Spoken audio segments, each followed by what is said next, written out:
At the beginning, God generated the entire history of creation.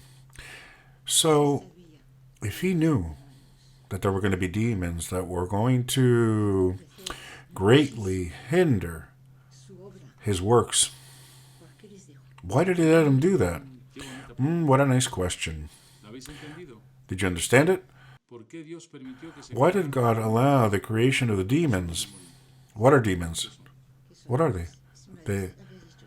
They said spiritual beings that don't have a body and that weren't able to have a body. They weren't able to procreate. And they've decided to destroy the creation.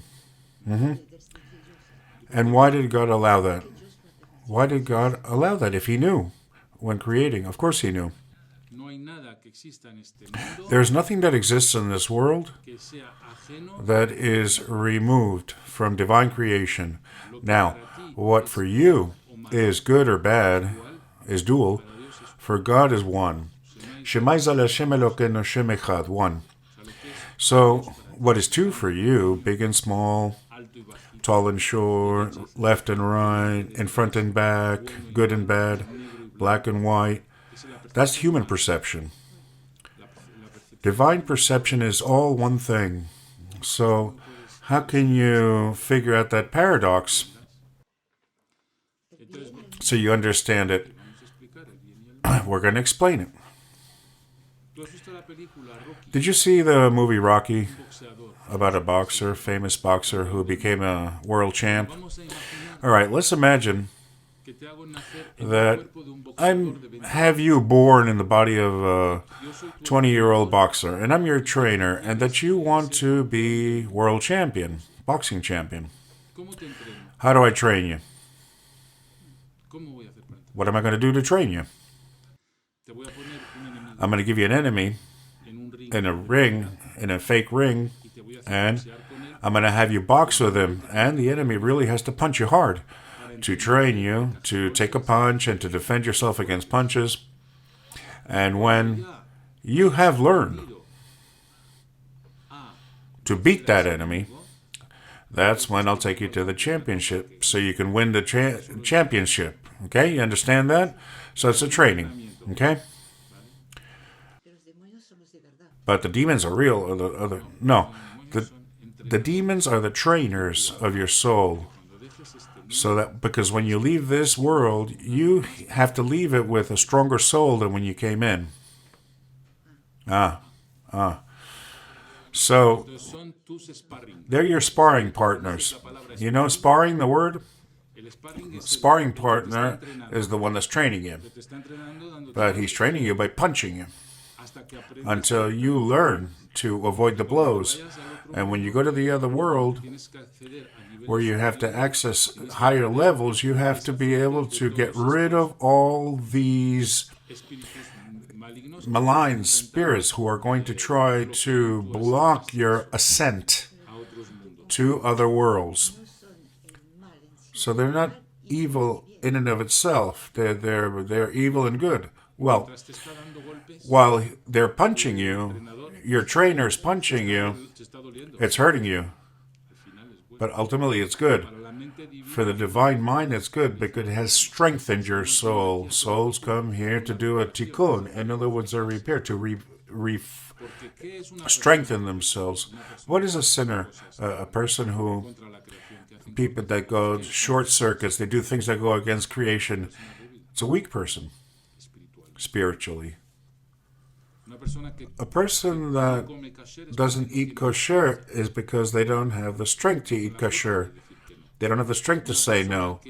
A person that doesn't observe the Shabbat is because it's a person that doesn't have the strength to resist the prohibitions of Shabbat. A person that lies is because it's a person that doesn't have the strength to tell the truth.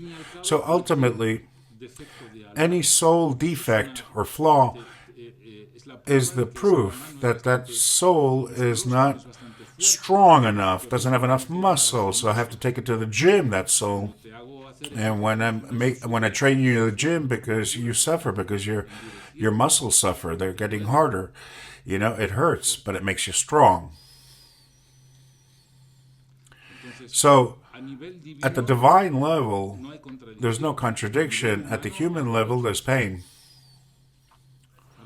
Now, there are two ways to live this world. One, the road of the stick, and the other way is the road of wisdom. There's a wide staircase you learn very quickly with the stick. You learn at an incredible speed. There's another one, well, I don't want the stick. It's a more narrow staircase. And so then I have to study until it gets into my awareness how to strengthen my soul, but not with the stick, but rather with wisdom. So here we're trying to replace pain with wisdom. And here we get to the subject of redemption. Let's start the class. Today is the 29th, Sunday 29th of January of 2012 at the Foundation, and we continue with the secrets of the Zohar, the Parashat Bereshit. The Parashat Bereshit will take some time because it's a whole tome that we have to go to, a whole treatise that we have to go through.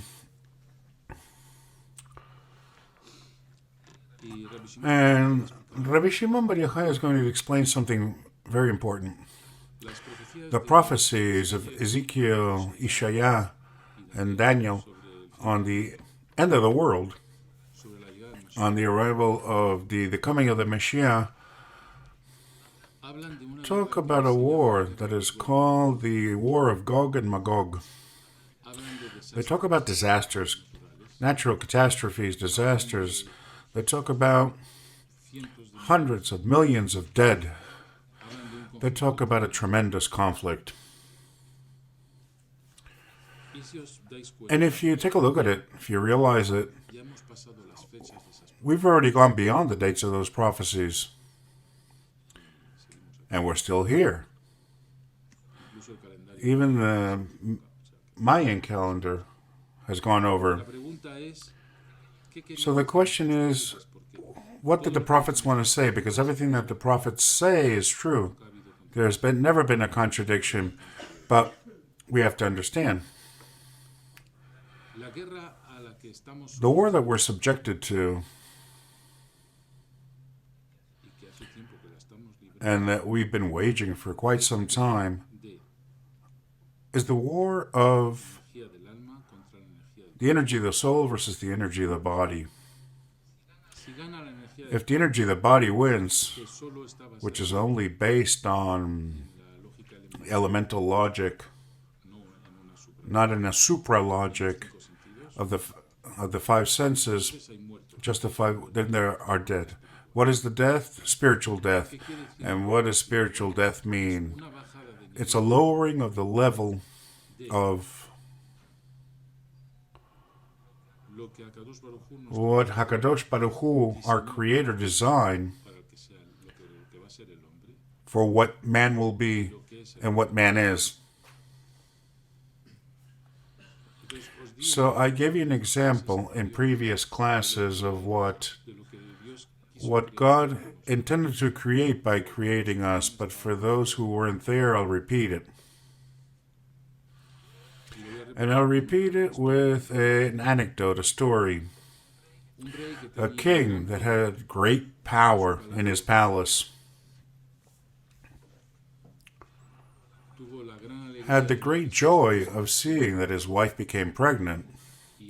They were going to have a prince. The king was going to have a son. And so during the pregnancy of the lady, the king really created a lot of hope about his son.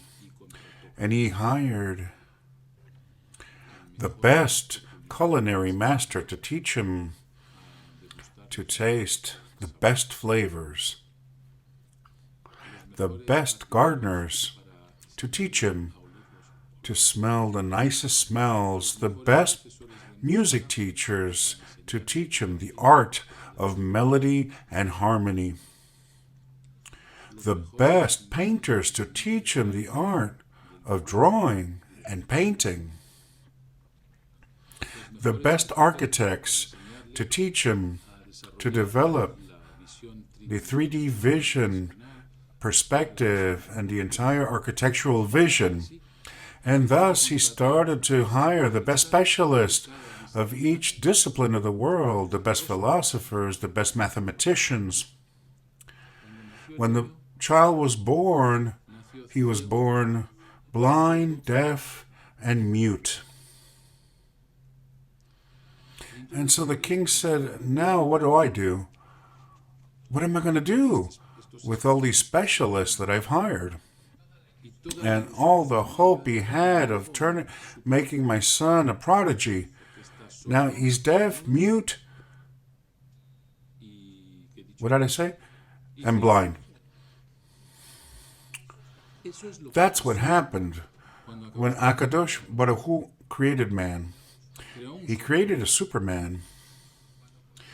When he ate from the tree of knowledge of the good and evil, which we still have a lot to talk about in this Parashat Bereshit about what the tree of knowledge of the good and evil is, that extraordinary man that he created became blind, mute, and deaf. In other words, his level of consciousness came down so much that our Creator was desolate.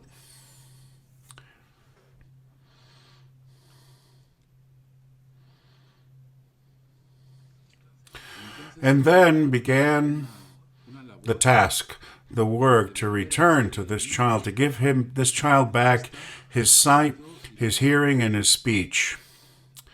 And the only way of giving him back his sight, his hearing, and his speech is by teaching him the Kabbalah. And there is no other reason for us to be in this world. If not, we will continue to be blind, mute, and deaf.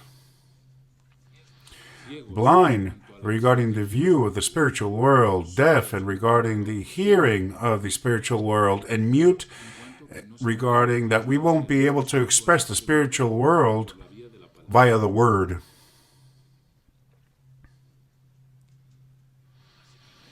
So instead of creating a genius, we've fallen into the state of a monkey, a chimpanzee.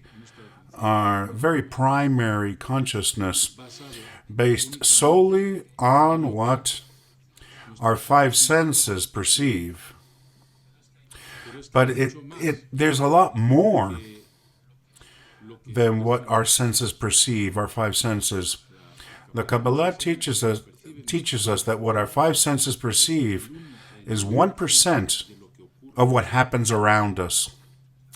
So the concern is, what happens with the other 99%? When Moshe Rabbeinu was at the burning blackberry bush and he asked HaKadosh Baruch Hu, who are you? What's your name? And God told him, Eyeh Asher Eyeh. Translated, that's I am who I am. The Zohar says no. Eyeh Asher Eyeh is not I am who I am. Eyeh is the seed. Asher is the verb. Eyeh is the capacity, the ability to engender, to procreate, to create. And what does that mean? That the first Eyeh has to do with the spiritual world. The seed that's where any fruit is generated, in the seed. And where is it generated, the fruit in the spiritual world? If you're not connected with the spiritual world, there's no seed. It's like a farmer who you don't give seeds to. Well, that's going to be useless for him to till and then wait for there be rain and sun to expect a harvest, because he hasn't planted the seed. And so the human that doesn't take into account the spiritual world doesn't have any place to go for seeds. What is he going to engender? What is he going to create? Nothing. What's he going to produce? Nothing. And the word Asher, which is between Eyeh and Eyeh Asher Eyeh, is the verb. But the verb can only act if it's connected to the spiritual seed.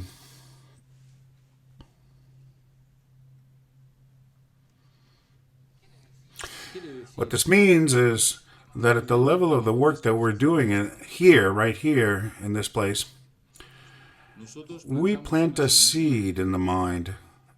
We meditate, in other words. Asher is the verb. We use the Hebrew letters. And the second one is Eyeh. We engender what? Events. We manufacture events. And that ability to create events by way of meditation, that is Eyeh Asher Eyeh. You visualize, you talk, and you create. Eyeh Asher Eyeh. You visualize Eyeh, you talk, Asher, and Eyeh, you create. That's what is called being a being in the image of God, because God also visualized, verbalized, and created. And we wanted to be like HaKadosh Baruch Hu. We wanted to visualize, verbalize, and create. So in the first word, or the first phrase of the first verse of Genesis, Bereshit, it says, Bereshit, bara Elohim et hashamayim. In other words, et hashamayim means, the Zohar says, don't read et hashamayim. At the beginning, God created the heavens. No. The word et is aleph tav. In other words, the first letter of the Hebrew alphabet, and tav, the last letter of the Hebrew alphabet. And hashamayim begins with the letter he.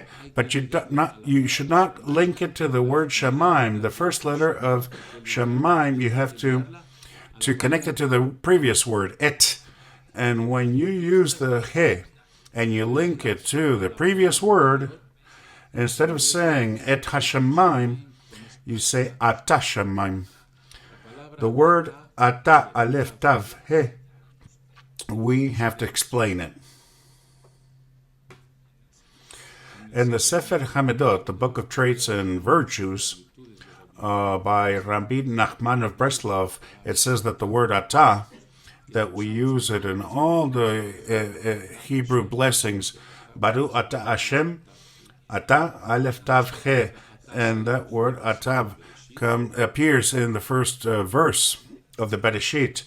It's a protective word. It protects he who pronounces it.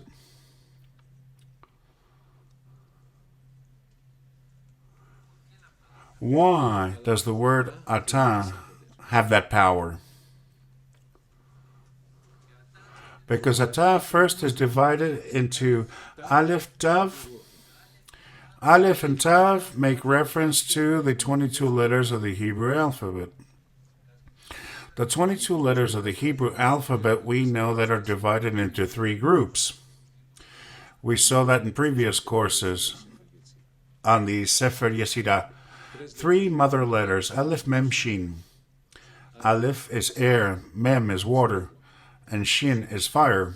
Those are the primary elements, fire, air, and water. 12 zodiac signs and 7 planets. Okay. Well, aleph tav is the link, the connector between the spiritual world and the physical world.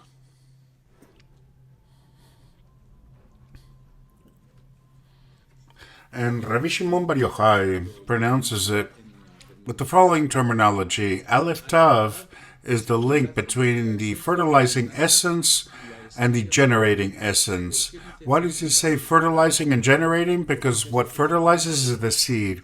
And he says again, there has to be an origin where the energies are created and an end where the events materialize. And along the way, there has to be a tube that goes from the energy to the event. The tube are the 7 planets, 12 signs of the zodiac, and the 3 basic elements, fire, water, and air.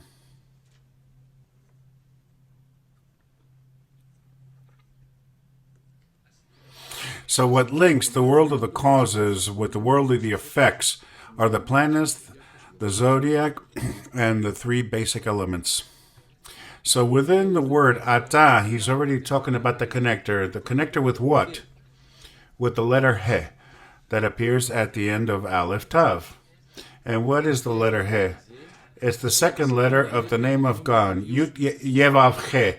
The second, in other words, the third He of Yud Yevav He, of the ineffable word, is the third He of Yud Yevav He that represents the world of Binah. And what is the world of Binah?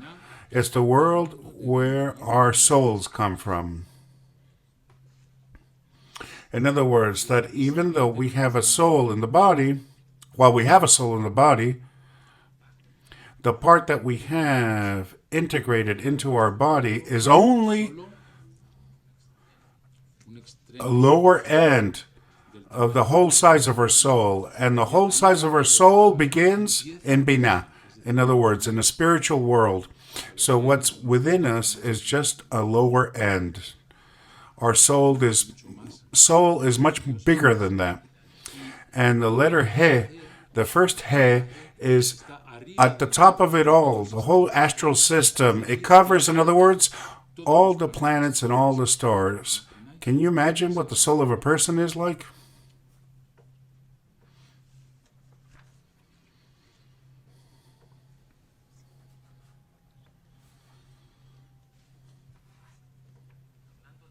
Talking about the Hebrew letters, Rabbi Shimon Bar Yochai explains that the Hebrew letters are the body of words. The vowels are what gives life to words, and the intonation is the soul of words. And we know that with words, God created the world.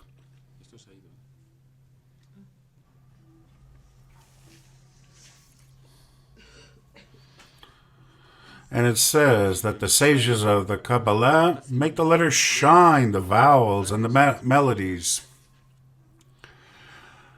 And the Kabbalists that teach these words will shine like the stars.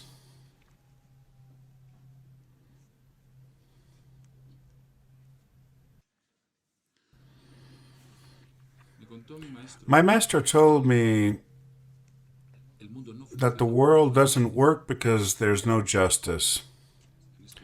There's no justice in this world. But what do we understand with the word, or by the word justice? I'm sorry? What is justice? What is it? Justice is the teaching of the secrets of the Torah. The world doesn't work because there's no justice. In other words, because the secrets of the Torah are not taught.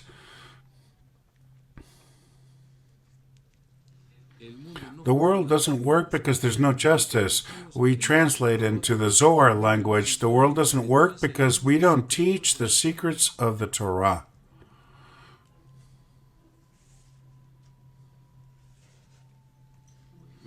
Then it says, the sages who teach justice are the columns of the celestial palace. The world above is held up by those who study the Kabbalah down here.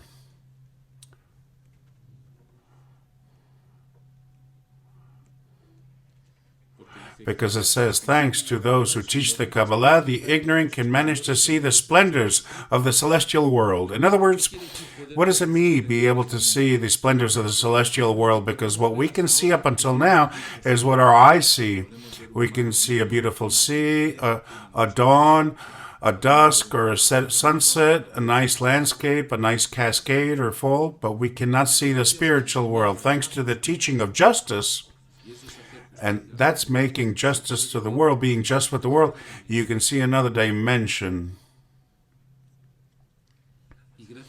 And thanks to that, you can see the beauty of God and His works. I was looking at a Tanakh. It's a book that makes up the Chumash, in other words, all of the Torah, plus all the prophets, plus all the kings. A saying or a phrase that the prophet Malachi mentions, Malachi, where he offers a simple sentence: I love those who love me. I love those who love me. Do you know what it means for to say that God loves you, the level of closeness that can entail for God to love you? God doesn't love everybody. According to the prophets, God loves those who love him. So the problem is, how do I love God? And here he gives you the answer. If there's justice, you do justice to God. In other words, if you know the secrets of the Torah and you study the Kabbalah, the whole secret doctrine, at that time you're going to be able to see the celestial world. If you can see the celestial world, you can see the works of God. If you can see the works of God, you're going to fall in love. You're going to fall in love. You're going to love him. You love him, and then he'll love you. But if you don't see how the spiritual world works, and you only see how the world of effects, the material world works, not only you're not going to love him, but you're going to doubt him. And if you doubt him, it's highly probable that you're not going to love him. And if you don't love him, the word, I love those who love me, you know how it's going to be applied to the person. He's going to be your reflection. You don't love him, he won't love you. Then there's distance. And if there's distance, then you no longer depend on divine intervention. You depend on the laws of nature, which are ruthless, implacable. Thus, all those who believe that their life depends on the laws of nature is committing idolatry. They're telling God, I don't love you. And all those who place their lives in the hands of HaKadosh Baruch Hu and seeks to see how his celestial world is built, and who understand that everything that's going to happen in their lives is divine intervention, that is somebody who has come close to HaKadosh Baruch Hu in such a way that they're going to show HaKadosh Baruch Hu that they love him. And if they love him, God loves you. And if God loves you, what are you worried about? You're going to have it all, because by definition, God is a giving being. But for him to be able to give to you, you need to be able to receive. What is the vessel to receive the divine blessings and goodness? Just one, for you to love him. You can't love him if you don't study the secrets of the heavens. You can't. An ignorant doesn't know how to love God. And if he has faith just because of having faith, it's inconsistent faith, based on a voluntary nature, but not based on wisdom. He continues to explain about Bereshit that the world was Tohu Vabohu. That's translated as a world of chaos, chaotic. But it's not the case. Tohu, in the Kabbalistic dictionary, means that it's a world inhabited by the garbage of the world. Who's the garbage of the world? The demons. In other words, spirits, spiritual entities that are harmful. In the Kabbalistic language, mazakim or mekatrigin, harmful demons or accusers. That's the word tohu, a world inhabited by demons. And it says vabohu, and also bo. What's bo, the word? It's a world free of demons.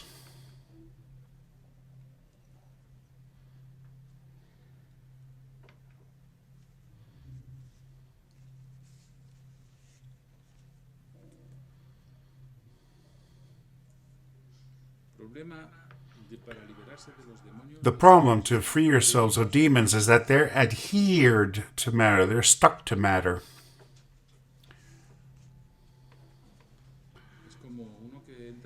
It's like somebody that goes into the sea and a ship came by and there was an oil spill, and when you get out, you got oil or tar. What's it called? Stuck to your skin. It's not oil, no, it's tar. That's so hard to unglue from your skin.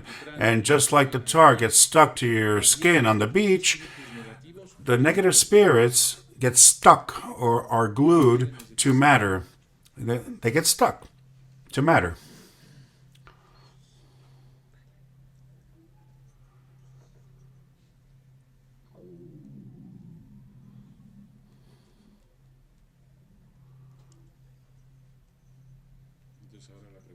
So now the question is,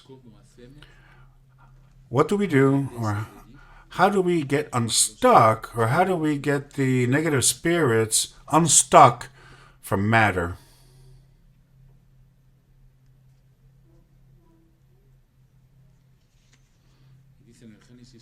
In Genesis it says it was necessary for the spirit of Elohim to blow over the world.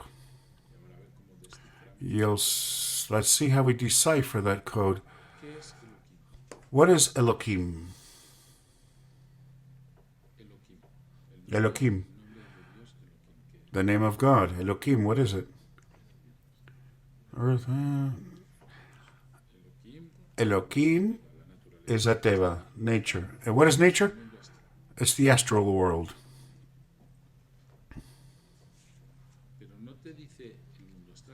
But it doesn't say the astral world. It says the spirit of Elohim, that the souls that inhabit the stars and the planets blow over the world. So we need to bring to this world the souls of the planets and the souls of the stars. How do you do that? To detach the harmful angels from matter. I'm going to tell you something. This world isn't designed for suffering to suffer. Because they've told us what to do to not have obstacles in life and for life to go straight. In all aspects. Health, money, love, children, intelligence, and so on. How do you do that? Well, these obstacles, where do they arise from? They come from malign spirits who inhabit the earth, who are hosted in human bodies, who create the obstacles and the conflicts.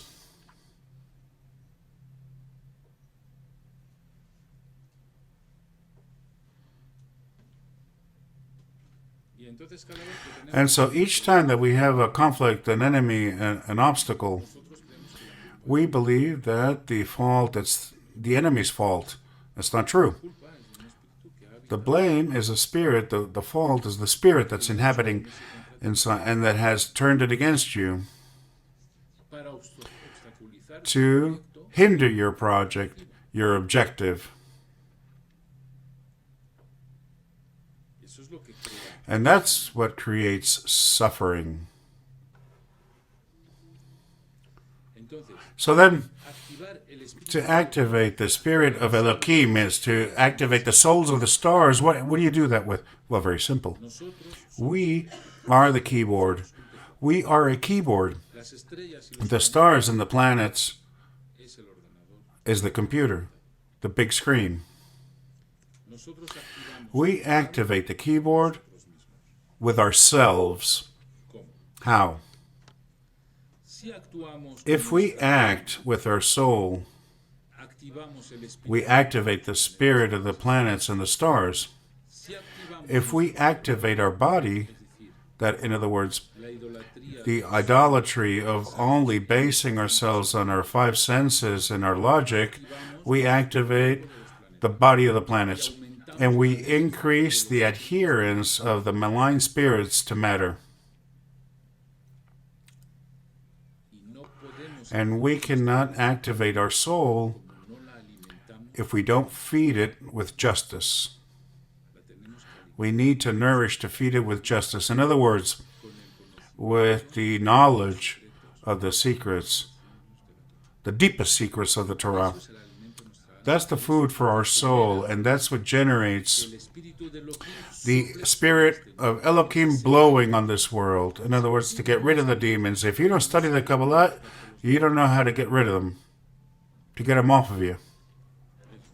It's very simple.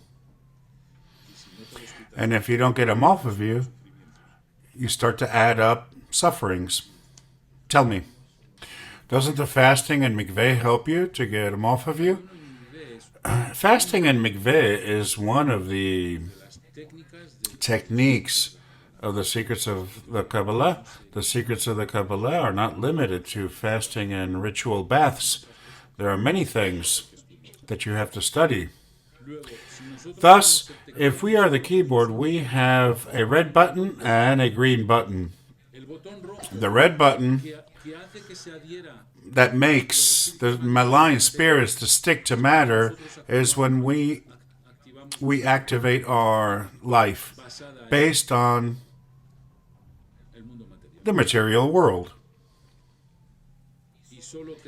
And we only believe that we solve material things by acting on matter, something that's not true. We solve material problems acting on the spirit.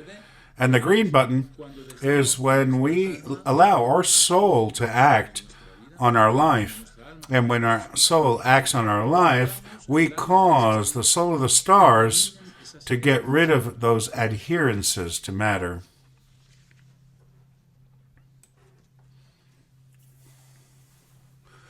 The demons that have come to this world, harmful angels, or extraterrestrial beings who don't have a body and who don't live in the material world, and who, to intervene in the material world, they have to lodge inside people. They have a mission. One single soul mission. To prevent you from seeing the celestial world. In other words, prevent you from studying the Kabbalah. That's their job. And like my master said, they do very well at it.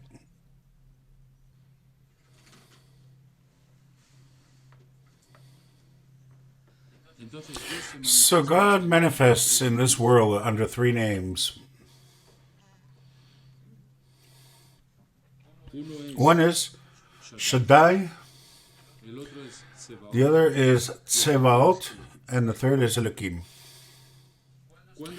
When does he manifest under the name of Shaddai? When the world is dominated by demons.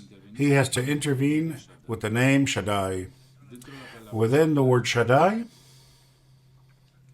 which is what we have at the transom of the doors, is the word shed. Shed in Hebrew is demon. When the world is controlled by demons, God intervenes with the name Shaddai. When the world is controlled by the angels, which is the opposite, God intervenes with the name Tsevaot.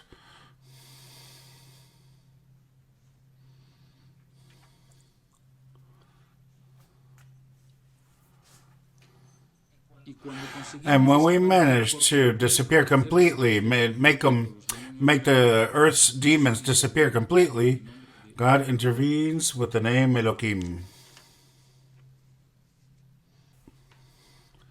Here, the Zohar Ha Kadosh says something very interesting, but very interesting. The word verb does not appear right away in the Torah. It appears later on,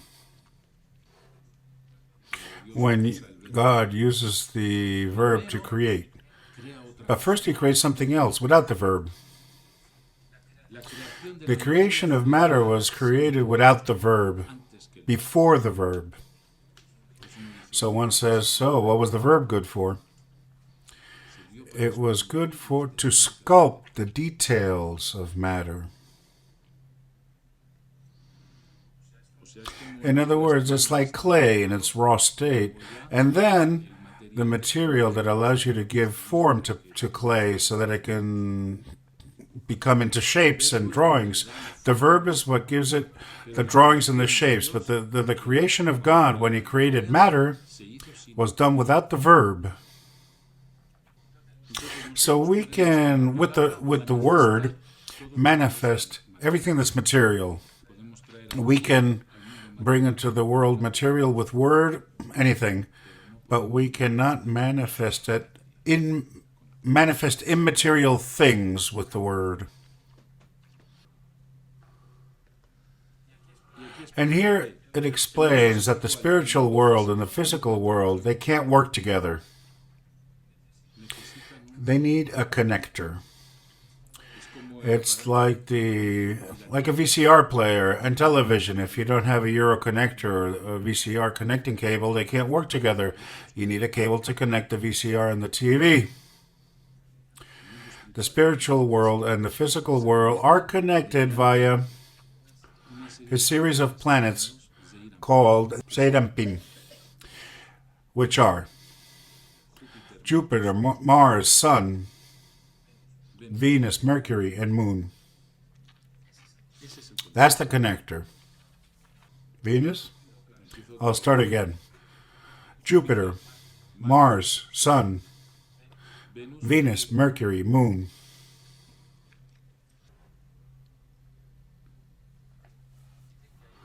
It says that there are three types of lights in this world to understand the spiritual world. The first is the light that comes with the right brain. That one is related to meditation and visualization. The second is the light that comes with the left brain. That's the rational logic, what gives shape to intuition. And then we need an added light, which is the prophecy, which connects the right brain to the left brain, and that is achieved with the Musaf. The Musaf is an Amidah, a prayer, an additional prayer, in other words, on the days of Shabbat and Yom Tov, festivity days, which has the name of God to connect the right brain with the left brain, the importance of the Musaf. And the Musaf is what feeds the Da'at. In other words, the connector between the right brain and the left brain. The right brain connects with the world above and the left brain with the world below. And the connector is the Da'at. In other words, that thanks to the Musaf, we connect with Zeirampin, the 6 planets that connect us between the world above and the world below. And that's what allows us to bring the Olam Haba down to the Olam Hazeh. In other words, the future world down to the present world. And here, it creates a comparison, a similarity between the evolution of the day. And it says the right brain is connected with the day, and the left brain is connected with the night. And Da'at, what connects the night with the day, is the twilight, which is when we get up to study. That's why you have to get up at midnight, because that's when the Da'at is generated, the time when the right brain connects to the left brain. It's the twilight. When you get ready to see the sun come out. Okay, can I ask you, it's midnight then? Well, midnight. Well, after midnight, you start at 3 in the morning and you finish around 6 or 7, but you get the dawn, the sun coming out. You get the transition from night to dawn. And during that transition is when the dat is stimulated in the mind of man. The connection between the right brain and the left brain. The right brain works with intuition and It captures the vision of the celestial world, but the left one, brain, that makes you reason, doesn't understand it, doesn't figure it out. But when you study at night, inside of you, the connector between the right and left brain activates, and then the rational part starts to understand what intuition perceived or understood.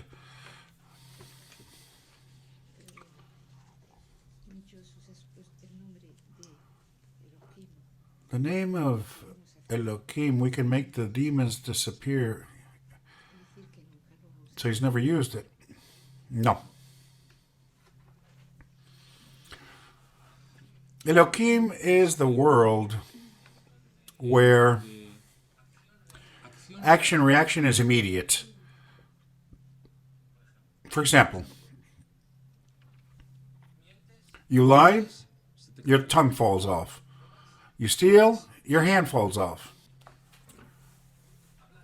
You say bad things, you get a crooked mouth. You give somebody a dirty look, you lose an eye. Action-reaction is immediate. We can't be in that world right now. But why? Because we'd all be one-eyed, blind, and without a tongue. We'd be monsters.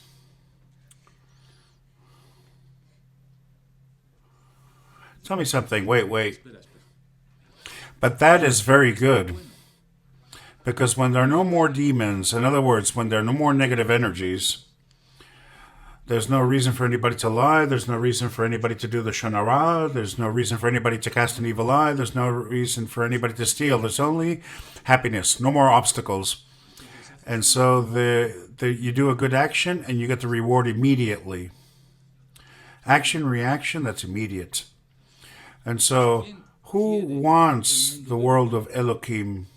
The fair, the just. Because they don't have demons around them in their environment. So if they give you a blessing, a second later they get the effect. Today, you express a blessing and there's some time for the effect to take place. Why? Because you do something bad and there's a certain amount of time to get the bounce back. And thank God that there's that time. It gives you time to retract. Because we're not governed by Elohim, but the world where there's no more demons is very nice. It's governed by Elohim. Any good thing you do, immediately you get the bounce back, the good bounce back. It gives you immediate reward. It's like if a Kadosh Baruch Hu were giving you credits for your good actions. Right? There's credit for good actions, and he has to tally the bad actions too. There's credit, there's time. But when you get rid of the time in the middle, if there's evil, we wouldn't be able to survive. Elohim was used, so how is it that it's been... No. God created worlds and would destroy worlds. The worlds that he would destroy, it's because they were governed by Elohim. Action, reaction, immediate. So since there was a lot of evil, the punishment was immediate. God saw that a world of action, reaction couldn't survive. There had to be a world of action sometime and then reaction. So I do something good and I don't have an immediate reaction. Because when I do something bad, nor do I have immediate punishment. There's some time that goes by. So it's not Elohim who's functioning. It's him. It's Chesed, Aleph Lamed. It's divine mercy. But we don't want to be governed by mercy. We want to be governed by action, immediate action, reaction. But for that to happen, you have to get rid of all the demons so that there's no more evil. You get it? Love those who love you, and also immediately bless them upon him loving you. In the Psalm 145, a Jew who does not listen, who does not study the Kabbalah, but who is very spiritual, who reads it, it said there, how do you say in Spanish? In French,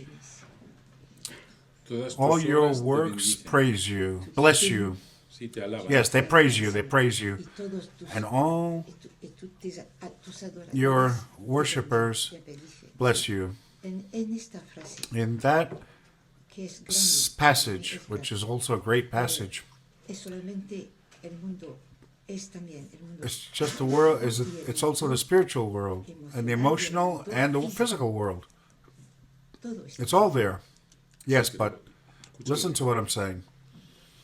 All your works praise you, but you don't see them because you don't see the spiritual world. What you're seeing is the 1%. You still have 99% left to see of the works of God that praise God.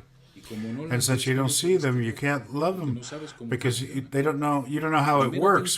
First, you have to be able to see that 99% that you got still outstanding. But how does God consider somebody who doesn't study the Kabbalah? He who doesn't study the Kabbalah is lost. He is lost. You need masters who teach the Kabbalah because we've come here solely to teach the Kabbalah. And that is proven in the word Bereshit. Bereshit is ill-translated, is badly translated at the beginning, is made up by the letters Bet, Resh, Aleph, Shin, Yud, and Tav. So taking those initials, we make up the following expression. With Shin, the word Shoresh. With Bet, Briyat. With Aleph, Adam. With Yud, Yachkor. With Resh, and Razi. And with Tav, Torah. So we've taken the letters in another order to create an expression that is secret, a secret expression of the word Bereshit. Soresh Briyat Adam Yakor Razi Torah. It means that the root, the purpose of creation of man is to research the secrets of the Torah. The purpose, the root of creation of man, the reason for why man was created is for him to study the secrets of the Torah. That's what Bereshit means. Soresh Briyat Adam Yakor Razi Torah. No. The purpose of creation of man is the investigation or the study of the secrets of the Torah. In other words, the Zohar, the Zohar, which is what we are conducting right now. Thanks. The purpose of... That's where it all is. It's all there. It's all there in the first word of the Torah. Does that match what Rashi says? Bereshit, another Bereshit and Bereshit. Israel on the one hand and Bereshit is Torah. No, Bereshit is two beginnings. And the first beginning is the spiritual world, and the second beginning is the material world. The creation was done with the spiritual world and the material world connected. Now we have to connect. When you use the word Torah and the word Kabbalah, the Torah is a text that is the dressing, the wardrobe, the garb of the works of God. And the Kabbalah is the soul of the works of God. The Kabbalah is the soul of the Torah. Just like a person has a body and a soul, the Torah has a body and a soul.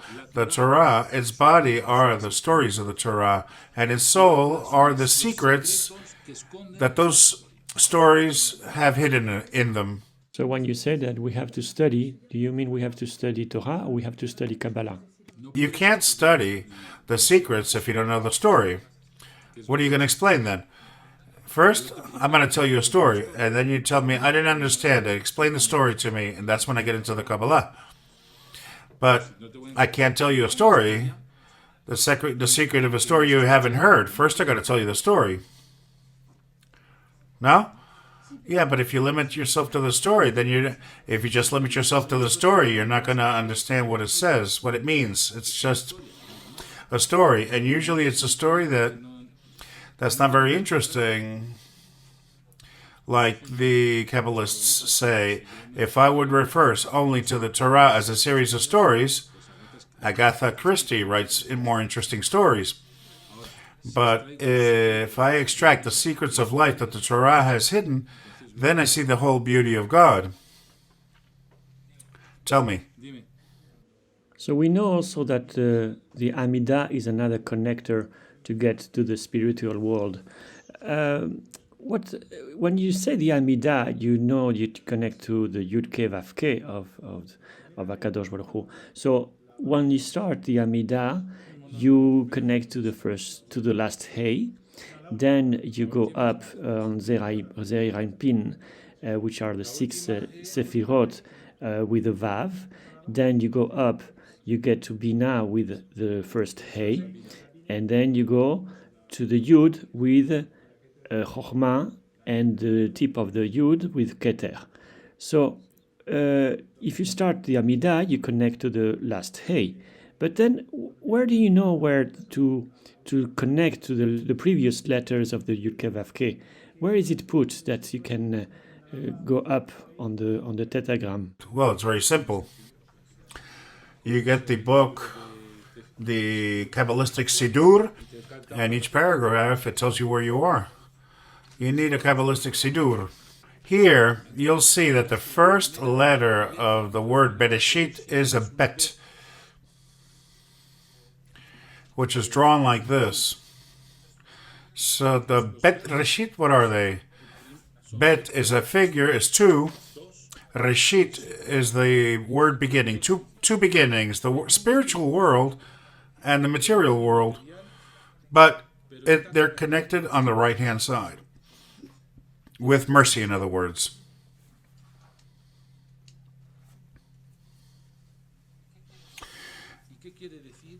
And what does it mean?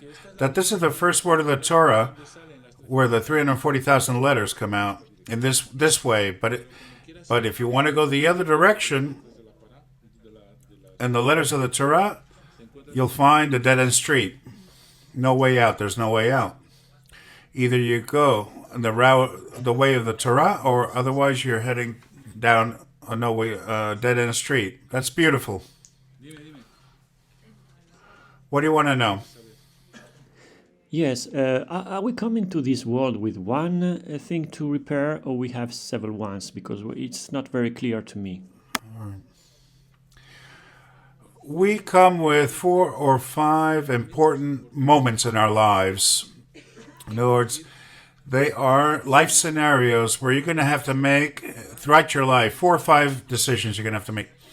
So there are those who come for one decision. There are those who come for 2, 4, 5, but not many more. Everything else in your life is a preparation of the script of your life for those moments of decision. That's where you're playing for all the marbles, the moment of truth. And the Tikkun that is programmed according to your date of birth, does it come with a script or with a guide? I heard something about this. That question, I asked my master that question a long time ago. Don't say that, it's not nice. About 26 years ago, I asked him that question. He said, have you made an uncomfortable decision in your life? I said, yes. Very uncomfortable? That's your tikkun. Okay. That's where you're uncomfortable? That's where your tikkun is. Where you hate it? Absolutely. That's your tikkun. That's where it hurts. Easy decisions are normal. That's not, the tikkun is not there. You don't correct your life at all there. It has to be something very difficult. I'll give you an example. Exaggerated example. You're not recording, are you? Yep. I'm live and I didn't even know it. I'll give you an exaggerated example. A person kills himself, commits suicide. Why? Because he gets to a point where he just can't take it anymore. Well, one model of Tikkun would be that person to live subsequently in a reincarnation to re-experience everything that they've lived, to go back to that extreme point, and to make the decision of not killing himself. Because he doesn't know that a minute later he'll get the solution to his life, but he didn't see it. That's an uncomfortable decision. It's an extreme, right? But you look at your life. When have you made in your life over the last 10 years, or depending on how old you are, decisions that are very uncomfortable? That's your tikkun. So you really don't have to be looking at astral map or anything like that. You just have to see when you're uncomfortable. And we all have very uncomfortable moments and very uncomfortable decisions in our lives. And that's where life was waiting for you to make a decision that in your previous life, you made the wrong decision. And now in this one, you have to correct it. And if you don't do it or you don't care, you wait to have another moment, or you have another, or it just keeps repeating and repeating, or you have to come back and repeat the course because you failed in life. Yet normally, those uncomfortable moments are the one that have the bad habit of appearing before you and time again until you make the right decision. You multiply the uncomfortable moments of that because you didn't make the right decisions. They make you repeat the subject, the course, until you get it that you have to make a decision that's not the one that you're usually making because you're looking for easy solutions instead of making decisions of resistance. What you were saying before, in what sense are the Hebrew letters written? Why from right to left? Why? Because they write from the right to the left and not left to right. Because first of all, we receive from the spiritual world, and then we materialize in the physical world. And the spiritual world is on the right, which is mercy, and the material world is on left, which is judgment or reasoning. So we take from mercy, and then we materialize it. Materialization is on left, and spiritualization is on right. So we start by taking the seed, and then you plant it. You don't plant and then move on to the seed. It doesn't make sense. All right, so you're satisfied now. Yep, really. Say it louder, because I like that. Why did God want that the purpose of the creation of the man be the study of the Zohar? Look, let's take an example of a housewife. Your husband has made a lot of money. He's done a great deal, a big business, went through, and he's got great joy. And you want to make him happy. And you're going to make a big dinner. You make turkey and a lamb and cold meats and champagne. And you get a huge table and you lay it all out, but you don't have any guests. You like that? Why? Because you don't have anybody to share with, right? The worst thing that there is not being able to share when you have something good. You have a great joy and you want to share it, and you don't have anybody to share it with. God has created celestial wonders and has created man to share with him. He's his guest. But then man arrives blind, deaf, mute, and he can't share anything because he can't taste the flavors, see the wonderful table you set out, nor hear that he's got the invitation card, so it doesn't work. You have to study the Kabbalah so that you can get your sight, your taste, and your hearing back, and then you go to the table of the king, and then the king can share his goodness with you. That's why God created the world, to share with Him. So the study of the Zohar is not only the study of creation, it's a lot more to share. When you study, the blessings of sharing come into you. When you study the secrets of the Kabbalah, the blessings of sharing come into you. The study in and of itself is sharing. The satisfaction that it gives to your soul, the study of the secrets of the Torah, is for God sharing with His Son His marvels, His wonders. But the study is much more than creation, but it's beyond the physical world. We're talking about all worlds. And there are many worlds. There are many worlds, one that you know and others that you don't know, which are spiritual and you don't see, of course. Who knows all these worlds? The Zohar, the Kabbalah knows all these worlds, and they put them in the studies, study them. But the forces of evil don't want you to study. It's very simple. You have a sparring partner who's very unpleasant. But you have an opponent who are all these demons that don't let you study. In fact, I can tell you, I'm always awake. As soon as I started studying the Zohar, I start getting sleepy. I have to fool the forces of evil in order to be able to, you know what I do? I put my pajamas on and I go to bed. I toss and turn 3 times, and then I say, okay, I already slept. And I get up and I go run and I study again. I fooled him. I tricked him. And I do that 3 or 4 times. Because as soon as I get into bed, I'm not sleepy. When I start studying, I get sleepy. So you explain that to me. No. That has nothing to do. The forces of evil, all they want is to prevent you from studying this. There's going to be meditation, isn't there? Now? Right now.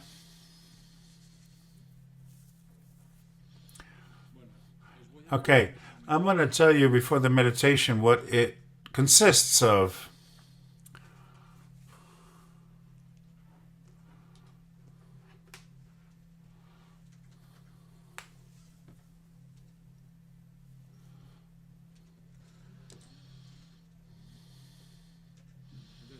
So then, you need to know the following. This world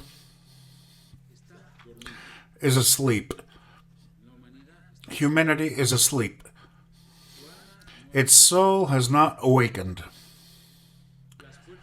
The forces of evil, up until today, have won. And if they have won, in other words, the material world has prevailed over the spiritual world. And today they value wealth, dresses, honors, abuses, and even shanara, which is talking bad about people, motzira, which is slander, gossip, gives you the best ratings on television. There are TV programs that have the top ratings when they talk bad about each other and when there are cockfights between people. And the more damage you do verbally, the better the ratings, the more audience. So every demonic aspect of people is what has prevailed, which is at the top. And the generous part of people is completely off. The soul is losing the battle. And the soul is losing the battle because the left brain is not connecting with the right brain. And so we have to awaken this humanity which is asleep, because otherwise, if it doesn't wake up, what will happen is what happened during the flood. A whole generation will be lost to perdition. And we don't want the destruction of a part of humanity or all of humanity. We don't want that. What we want is to wake them up. Otherwise, the war of Gog and Magog will be cruel and tough. How we poor mortals in a hall, in a room, how can we awaken humanity? What we're going to do is, given that there's a law in the Torah that says all Jews we are responsible for each other. What does that mean? That there's an interconnection of souls of each one of us with the entirety of it all, with the whole. Just like when you put something on internet, on a website or anything, everybody can see you. It's an interconnection. Well, we're going to launch or put out the name of the awakening. We're going to put it out on the divine website or divine internet. The name to awaken the souls is this. Aleph He Vav He.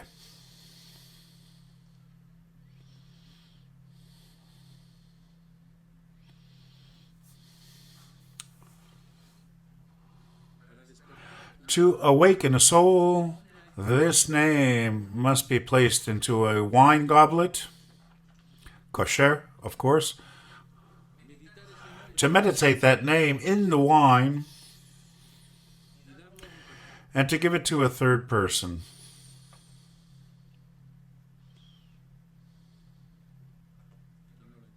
Who didn't understand?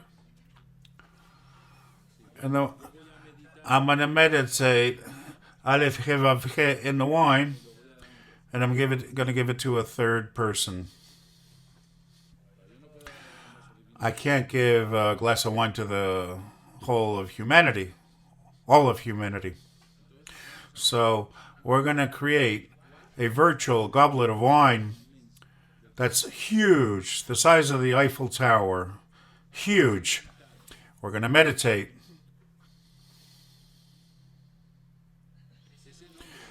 That name in that wine. And when I sound the shofar will distribute it to all of humanity. That's divine technology, engineering. So each one will visualize the goblet. It's a silver goblet, not any other material, silver. And then, as soon as you have all meditated in that goblet of wine, I will sound the shofar, and the shofar will make all that wine transform into particles of light that will splash humanity. And thus we will awaken all the souls of the world. If somebody doesn't understand, let me know.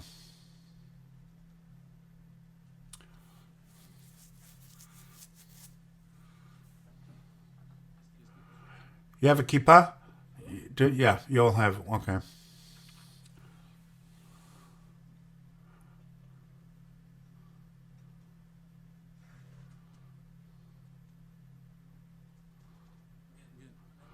Okay. Feet parallel.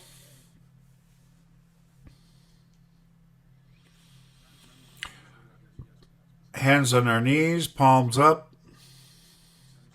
We're going to breathe deeply 3 times.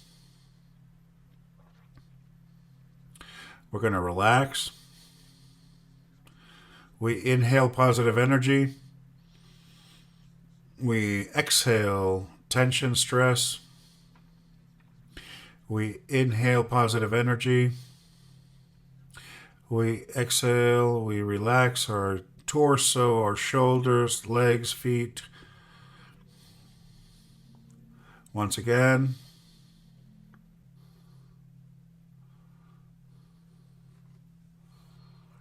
Now we see ourselves inside a Magen David, a golden colored Star of David. And in front of us, these letters appear. Aleph. In a Magen David that is a shield in white letters, we see Aleph. We illuminate it. The He, we illuminate it. The Vav, we light it up, we illuminate it. And the He, we illuminate it. We have illuminated Aleph, He, Vav, He. We bring the flames together in one single flame.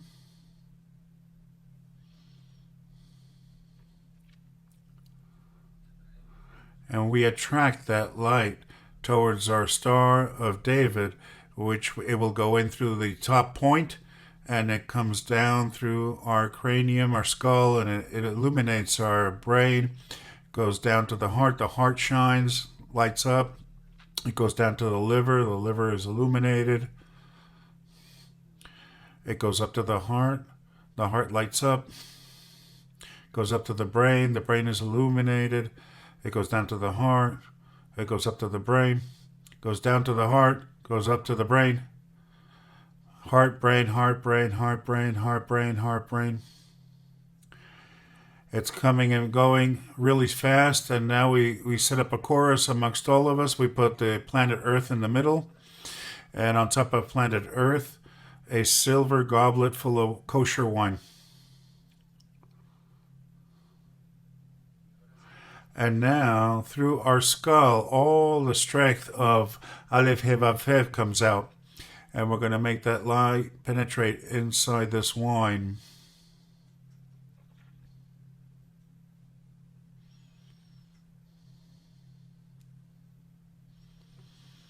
And we prepare to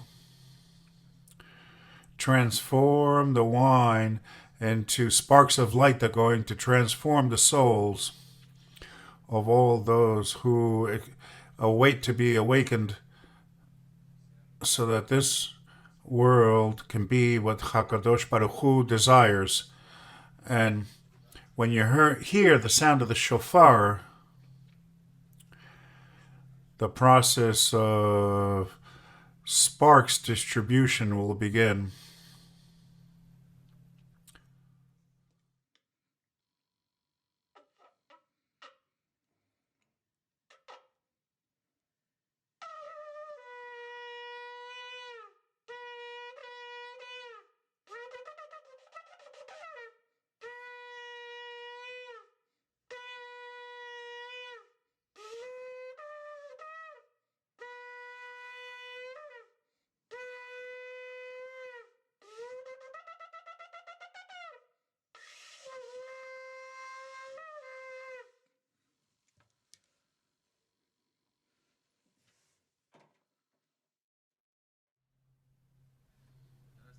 And now we are seeing how this process is conducted, how it evolves.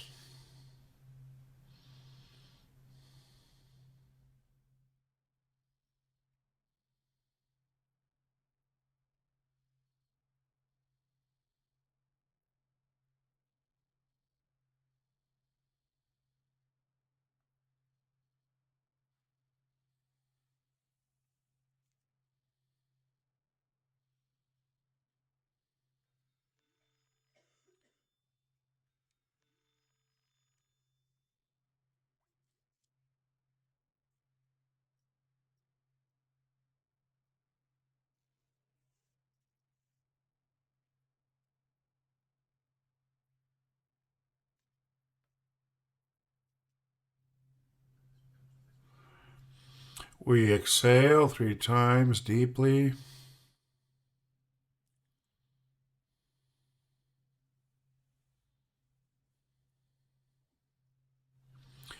And we open our eyes.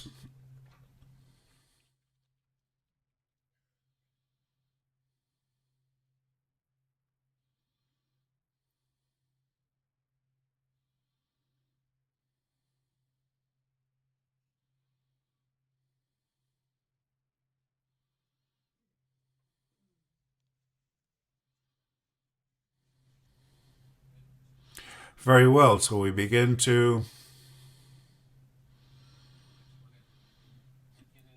express to present our experience, to discuss. Who wants? Jocelyn? Start up. You go. Yes.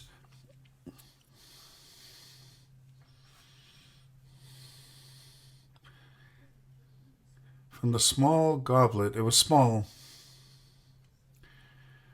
From it, drops of light came out. Drops of wine with light came out. I saw the United States.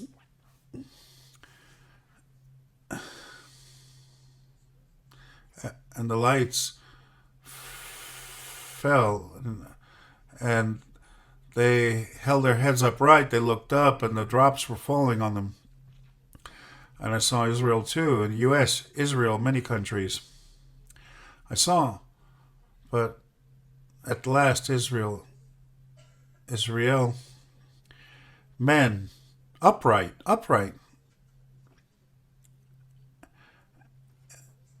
and they had their heads upwards, and that's what I saw.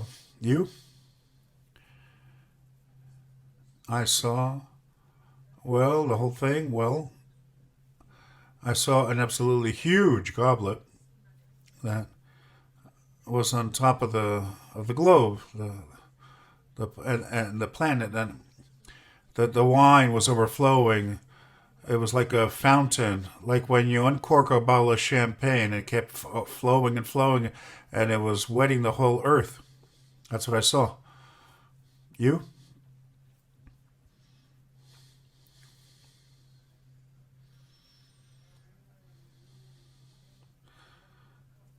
I saw a huge impersonal figures. They were like the wine spilt all over them, and they got up and sat down. People would get up or they sat down. They sat down. I followed the process, and the overflowing of the cup was like a flood that made it to the heart of the people towards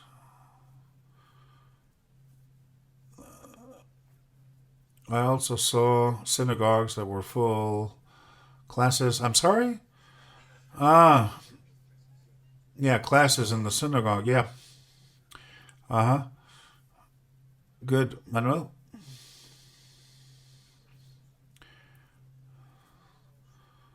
When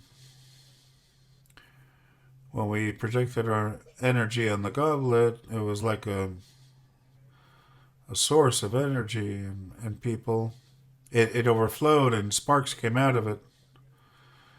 And there were people with goblets in their hand but the sparks didn't let them see. A spark would fall on each of the persons, and it lit up, and good. Just like his, exactly the same. You? Mine was similar. Cup overflowed, and it drenched the earth. It drenched it. Bit of the same. Fire was falling. Fire. Paulo. A very big goblet, silver, especially the mouth, the opening of the goblet. I saw when the light and the energy, and it was changing and it was illuminating.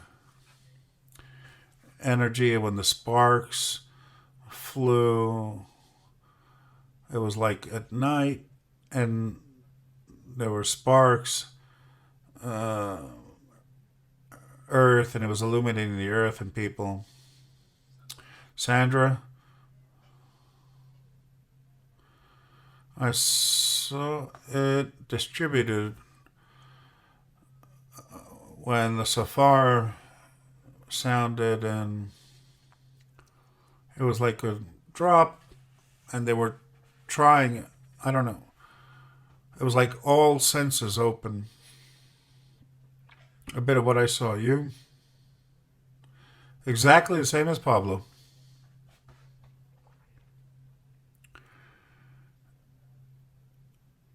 When the energy rays were being sent, there were like sparkles of light, translucid. It was much more clear, ruby color, and they were sparks or twinkles and impregnated in the soul of each one. Aleph of the meditation, there's a palace there. It's like a palace. Afterwards, the goblet was full of sheen, the letter sheen. Afterwards, there was just light. From sheen to light. And sparks of light fell. There's no liquid. It was pure energy. You on? Very intense. Following all the guidelines. And special message. Similar to Claude. Plus the earth in receiving all the liquid. It was turning around a lot. There was a point that people were doing like dogs do, when they get wet, when they shake side to side. Everybody was doing the same thing. And that light that was coming out, it was like really intense sparks of light coming out from them as they shook themselves dry. That's great. You see that? Yeah. Hands and with their mouths upwards. I didn't do the meditation because I was playing the shofar. But I haven't made up this meditation. I was at the mikveh last Friday, and at a meditation at the mikveh, how, what you did to awaken the souls of people, and they gave me this procedure. It's not something I made up. It's been conveyed, handed down to me, and I never bring a shofar here. Have you felt something with the shofar? Oh boy, oh yeah. Yeah. There was a propagation. That wave that you were sending was going to find other points relief that would pick it up. The main thing is for you to have felt it. If you have felt it, you can convey it with a lot of strength to the rest of these shamam. All the souls are linked. Once it's in the circuit, it's like a blood circulation. It's like once it's injected, it goes to the whole body. So to go through the whole body of the humanity, we have to inject it into you so that it goes through the whole circuitry of humanity. So shofar, what it did was to amplify the power, because we only with our minds, that's not enough. With the power of the shofar, that's an amplifying power. But why?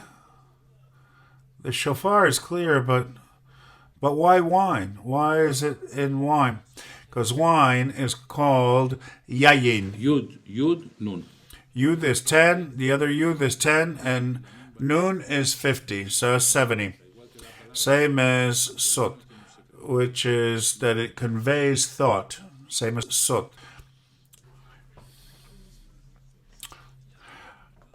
No, he didn't meditate because it got cut off. Okay.